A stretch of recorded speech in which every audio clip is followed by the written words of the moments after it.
श्री कृष्ण कहते हैं, एक शरीरधारी अंतहीन आत्मा जिस तरह इस शरीर में बाल्यावस्था से युवावस्था तक और युवावस्था से वृद्धावस्था में जाती है, उसी तरह मृत्यु के बाद जीवात्मा दूसरे शरीर में प्रवेश करती है।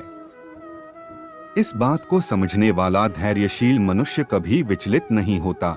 हे कुंती पुत्र अर्जुन, कुछ समय के लिए निर्माण होने वाले और समय के साथ ही नष्ट होने वाले जो सुख और दुख है, वह शरद ऋतु सर्दी और ग्रीष्म ऋतु गर्मी के जैसे आने जाने वाले होते हैं। हे भरतवंशज, वो सुख दुख इंद्रियों को महसूस होने की वजह से निर्माण होते हैं, इसलिए मनुष्य ने इनसे परेशान ना होते हुए इन्हें सहना सीखना चाहिए। हे मानवश्रेष्ठ अर्जुन, जो मनुष्य सुख और दुख से विचलित नहीं होता है और दोनों परिस्थितियों में स्थिर रहता है, तो वह मोक्ष प्राप्ति के लिए निश्चित ही योग्य है। जिस प्रकार मनुष्य अपने पुराने वस्त्रों का त्याग करके नए वस्त्र धारण करता है, उसी प्रकार आत्मा भी पुराने और अनुपयोगी देह का त्याग करके नए भौतिक देह को धारण करता है।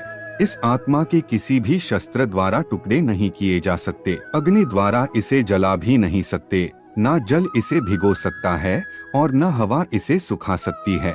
जिसका जन्म हुआ है उसकी मृत्यु अटल है, और जिसकी मृत्यु हुई है उसका जन्म भी तय है। इसलिए तुम्हारे अनिवार्य कर्तव्य पालन के समय तुम्हारा शोक करना उचित नहीं है।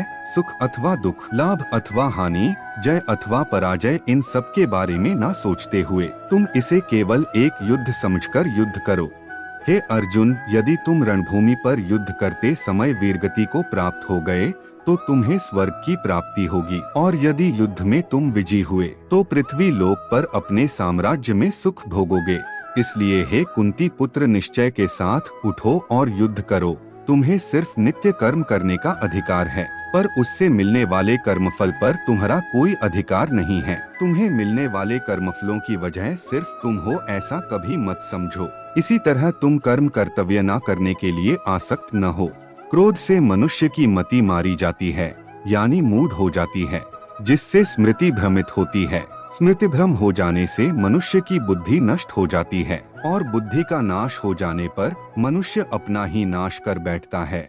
जैसे केवल कर्म न करने से मनुष्य कर्म बंधन से मुक्त नहीं हो सकता, वैसे ही केवल संन्यास लेने से मनुष्य को सिद्धि प्राप्त नहीं हो सकती है। अर्जुन, तुम तुम्हारे नियत कर्म को करो, क्योंकि कर्म करना यह उसे न करने से बेहतर होता है। कर्म के बगैर इंसान अपने शरीर का भी निर्वाह नहीं कर सकता है।